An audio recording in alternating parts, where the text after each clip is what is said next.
The reason why this is so fat is because you want to have they wanted a plus or minus 5 millimeters movement. That's why. The movement is based on the angle, the thickness of the glass, and the refractive index of the glass. Normal glass about 1.5. This is a wheeled Heerbrugg N3 precision level. I'm going to show how the front micrometer and the wedge window works. This level actually I don't believe has any there's any adjustable crosshairs in the back. But anyways, this rod goes through and moves the tipping plate, which moves the beam up and down plus or minus 5 millimeters. And there's a big fat piece of glass in here, and this moves it back and forth.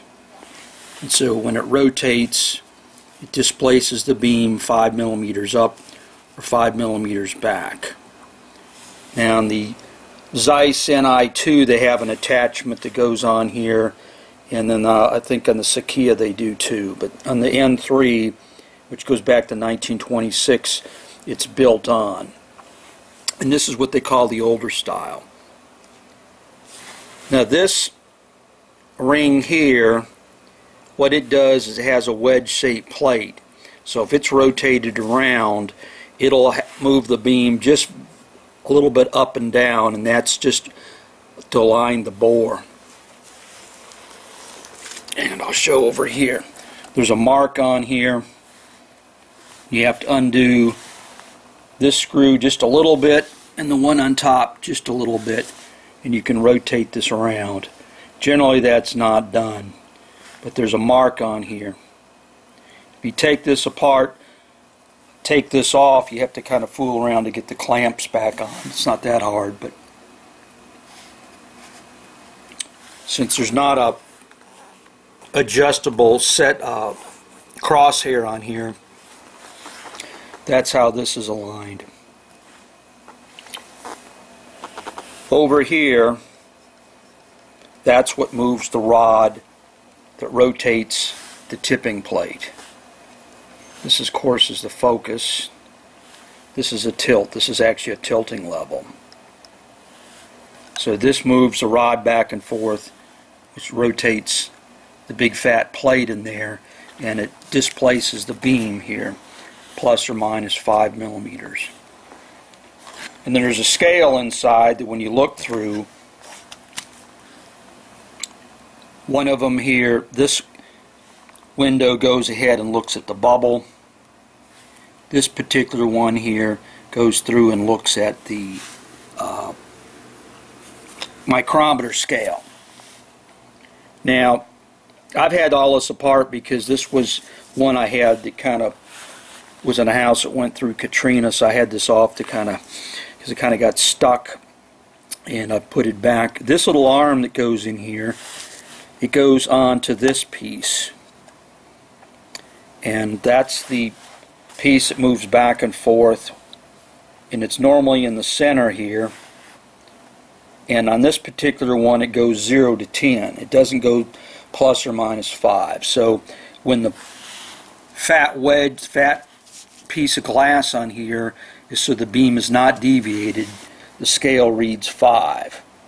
And then I forget which way it goes. This is either a 0 or a 10. This is either a 10 or a 1.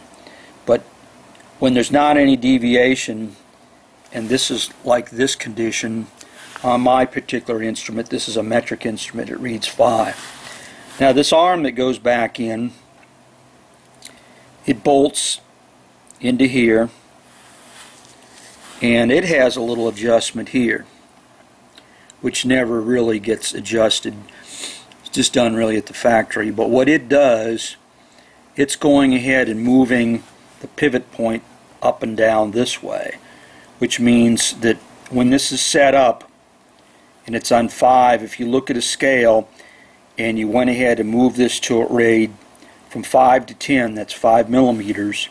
If it's not exactly that, what they do is they move turn this little piece, and what that does, it goes through and it adjusts the linearity on there. So when this is set to be in the center like this, the beam is not deviated, and then this will be over here at 10 on the internal scale. And this arm on here, when you've moved this to it reads like this, so it's moved 5 millimeters, the arm on here, if it doesn't read exactly that, this little adjustment here, what it's doing, it's moving the pivot point to be from here to here. So the arm, when this rotates around, it's moving the amount that it needs to go to the 5 millimeters. But when you change this, it's going to give more or less angle. So what they do is they go through and look at a scale, and they go through and move this till it reads the 5 millimeters, and if it's different, you go through and adjust this little piece. And that's why there's a slot here, because this little feature here right there is a ball, and that can go several different places along here, and that fits in here like this, and then this window covers all this up. Normally that's not ever messed with in a normal instrument, but since I had this off, I figured I might as well document in case somebody else is interested.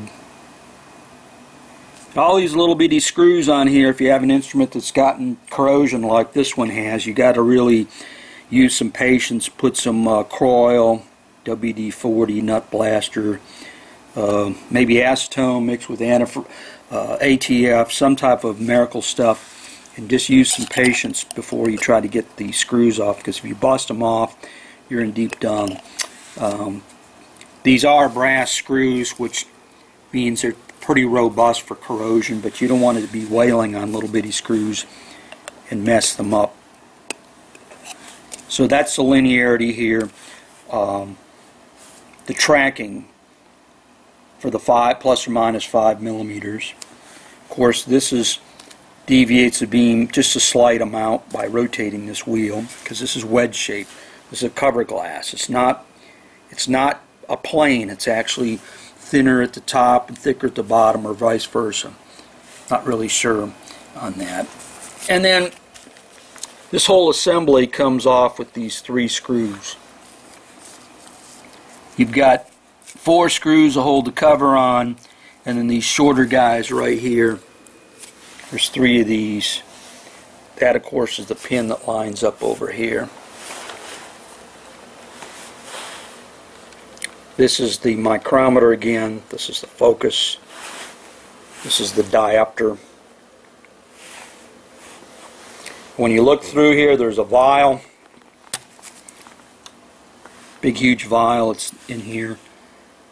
And the optical system on this looks at both ends of the bubble at the same time. One is looking here, and one is looking here.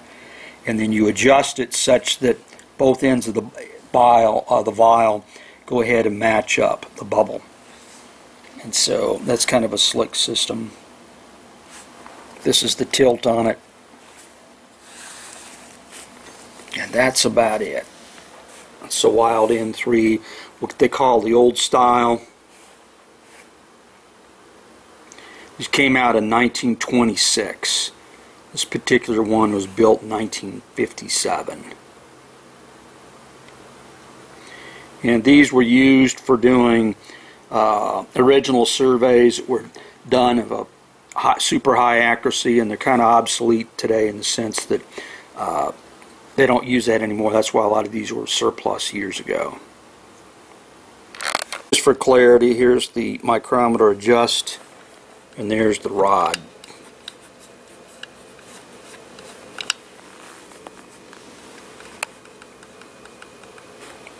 And this is the tipping plate right here. This is the linkage arm. That's the cover. This bad boy here is the wedge that's used for a very, very, very minor adjustment of where the telescope aims at. And normally those two are just lined up like that. Okay, I'm going to show how to get the linkage back in. I'm going to start this like this and see if I can do this one-handed. You don't want to force anything. Got this like this, and I'm going to flop that over. And there you go. Then I've got to go ahead and put the one little screw through here. I'm going to turn on its side the other way because I don't want to drop the screw down in there. But it lines right up. Again, there's that little adjustment there, which typically never gets done except at the factory, because once it's done like that, there's no real reason why the linearity is going to change, because a piece of glass is not changing in thickness, nor is its refractive index. And so I just want to point out what the heck that was for. And taking apart something like this, what I like to do is put all little parts in bags so you don't lose them, because once you lose something like that, you're going to be in deep trouble. Also have something that, like this is white, so if they fall down you can see where they are. And there's a little screw I started just by hand. It's about 1 millimeter. I'll go ahead and tighten it up. But I just held it in my hand and just sit there and went through and revolve that around.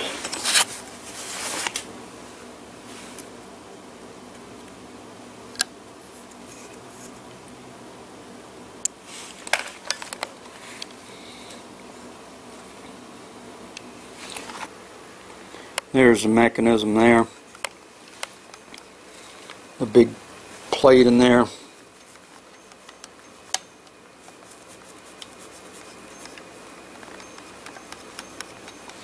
That's what they call a micrometer.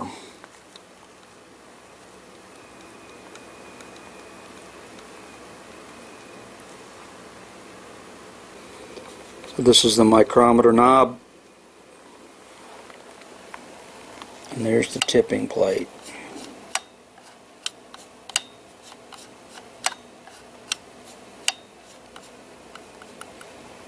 So when it's neutral, it's like that. Here I've tilted it like this. And what that's going to do, that's going to make the beam go up. The reason why this is so fat is because you want to have they wanted a plus or minus 5 millimeters movement. That's why. The movement is based on the angle, the thickness of the glass, and the refractive index of the glass. Normal glass about 1.5. And so light goes through, tends to go a little bit more toward the normal, comes back out. So it gets displaced. If you pull this whole unit off, took the whole gizmo off, the objectives here, then this plate is not in here. So you could take all this off and use the instrument without the micrometer. This one's built in.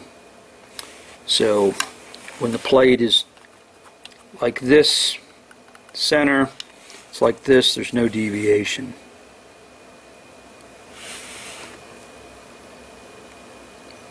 And then I believe they use this to adjust such that when it's lined up, when this is in the neutral position by the scale, you can tweak this to make it match. Okay, I've got the cover all buttoned up here. These slots actually are really narrow. In fact, the screwdriver I was using right over here, I had to go through and find another one because this one was worn. I didn't want to go through there and the slot was too narrow. And the remaining 3 screws go into here. I probably should have put these on before I went through and did the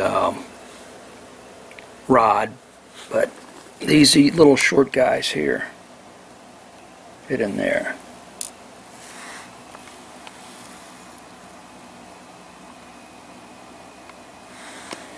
Now, when I originally took this apart, it's been apart for a few years, you can believe it.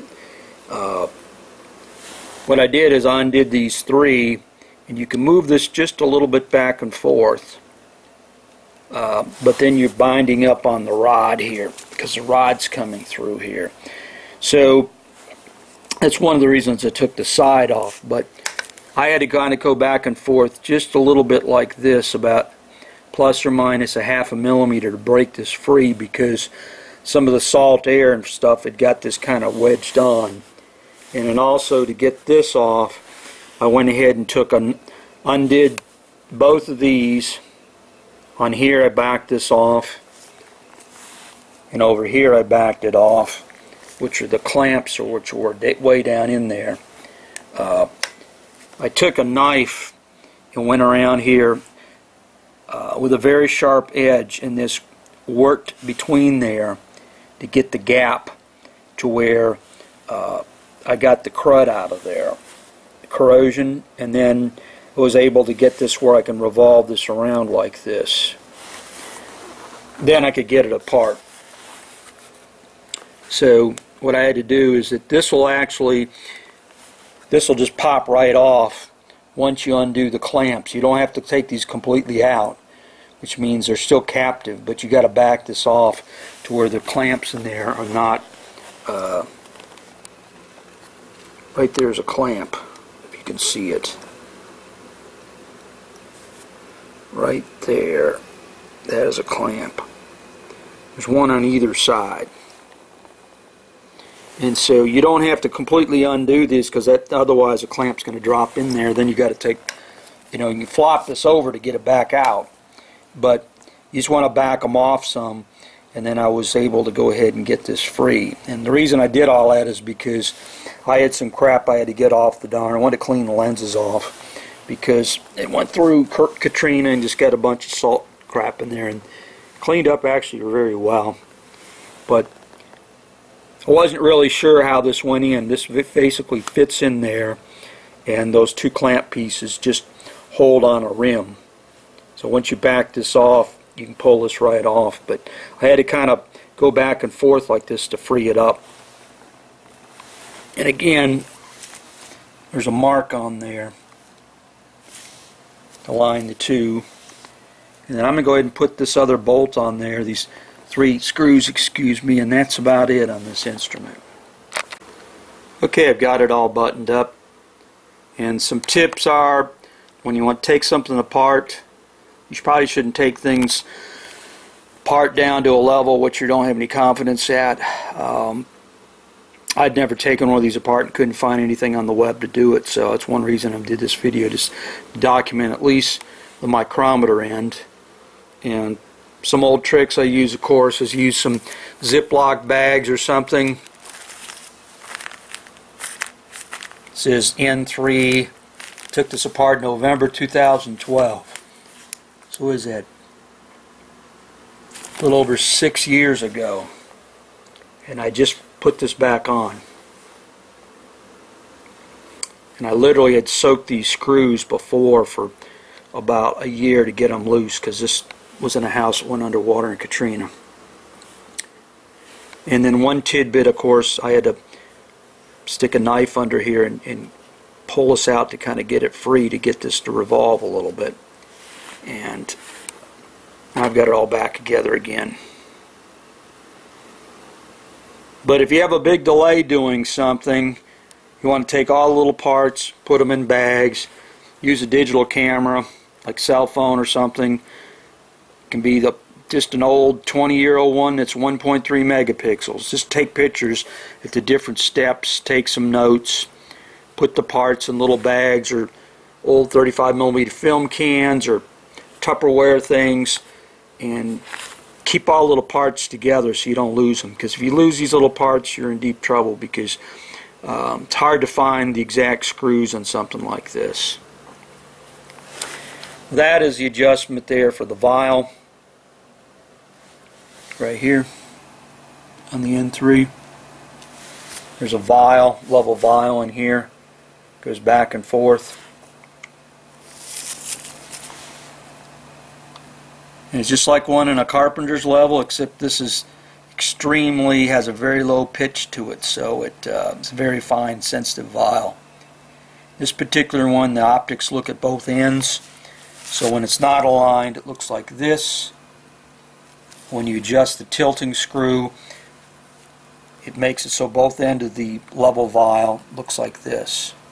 So this is not adjusted, this is adjusted. One of these will go high. This is like the front and this is the back, or vice versa, and they'll go up and down, and you get it so it's lined like this. The optics go through and look at both ends of the vial. This, of course, is a white piece to reflect light, so that because you're looking through, it's illuminating the vial through here, and then you're looking back through one of the windows. I believe it's this one. And then this is a mirror that you can adjust to go ahead and get light in there too. And at night you can shine some light with a little flashlight. And one of these instruments is roughed in. You have what they call a bullseye vial here, which is this. So if I just set this on the ground here, start turning the level screw over here. I'm going to turn this one. And let's just see which way I need to turn the one back over here.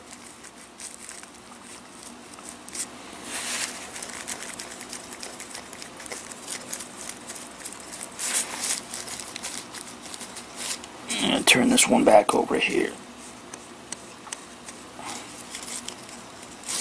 And I'm fighting my own tail here.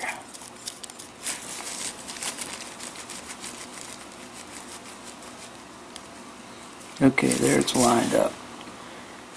Once you're in like this, you can go through and tilt the tilting screw here back and forth, and you probably won't even see any of this on here, and you'll see it zip back and forth real quick. And then you're going to go back on here. This is tilting the whole instrument here, but not the base.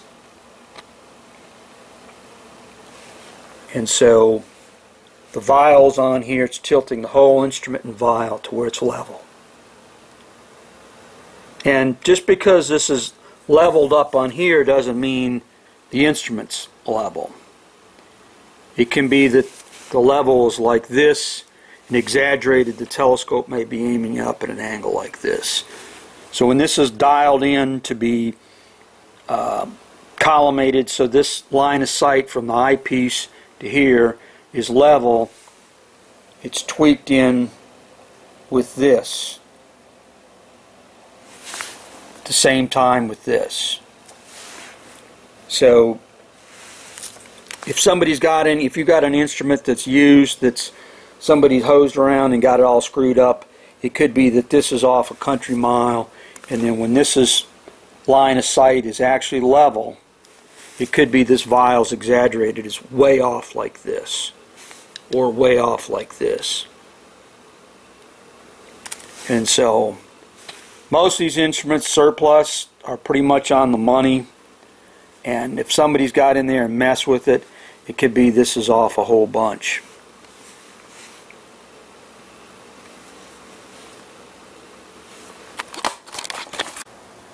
Here I'm showing the wheeled Heerbrugg N3 precision level, showing the micrometer section, which I had apart and putting together. The micrometer on this, you look through here, this actually turns a tipping plate in here which goes back and forth, and it moves the beam plus or minus 5 millimeters. So when you look through here, you go from a 0 to a 5, which is neutral, to a 10. So when the plate is not tilted, on mine, it's a metric unit, reads 5. This is 5 millimeters, is 6 millimeters. and then when you look at the minor graduation, it reads to 1/10 of a millimeter, and you can estimate at least to probably 2/10 of this maybe, so you can estimate within probably 20 microns. Pretty amazing. So I had this apart here, the tipping part, and I put it back together, and that follows. This unit is a 42 power, which is extremely strong, and it's really too strong for practical use for doing concrete work or anything like that. This was used to do precision alignment on dams and doing topo work for benchmarks and things with long distances. The case looks like this.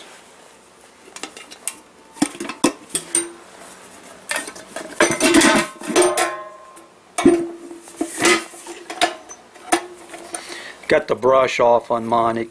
This got wet in Katrina, so the brush is kind of a little bit goofed up. But this has got some interesting locks on it, and this goes down onto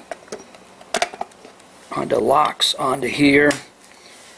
You put these in place, and the cool design here is you can't shut the case till this is at least pulled in, because the pins prevent you from putting the case back down. So you can see that goes in here like this. Snug that down.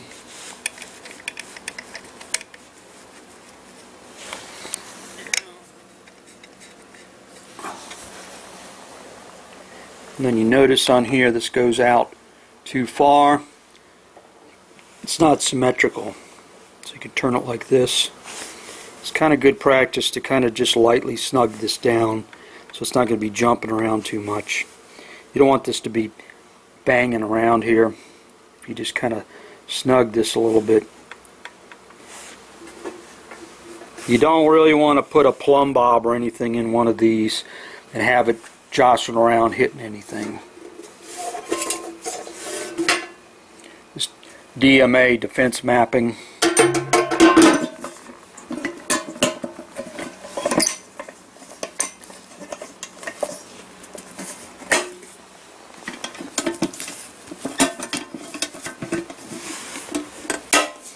These vary widely in price from hardly anything to an outrageous amount. Made in Switzerland.